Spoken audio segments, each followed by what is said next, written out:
मोहम्मद हमाद। जी। कितनी उम्र है? 6 साल। अच्छा, क्या मसला बना है? अखियां खुला पीलियां थी गई हैं ना, काली दी तो अच्छा चलो मैं टेस्ट भी करानी ही नहीं। अच्छा, नहीं आया। कितों कराए वे टेस्ट? डॉक्टर मंजूर इत्थां 17 अड्डे तो? जी।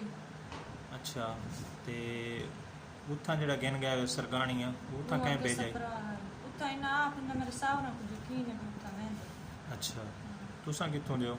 असल 75-20 दे तो मैं शादी मेरी तो 93 में थी। अच्छा, सरगाणी वाले वक्त क्या किया? वो दवाई दी थी 4000 की, फर्क नहीं पड़ा। वो क्या के सफरा है पे? जी हाँ। हूँ भी कोई टेस्ट कराया नहीं, यही में आकर दिता? जिगर हुआ कि जिगर काम नहीं करेगा। अच्छा, तो इत्थों अड्डे तो कराया ने सफरा ते टेस्ट? जी हाँ, उन्हें का खून घट है। सफरा कह नहीं, उन्हें क्या सिर्फ खून घट है? जी हाँ। चलो ठीक।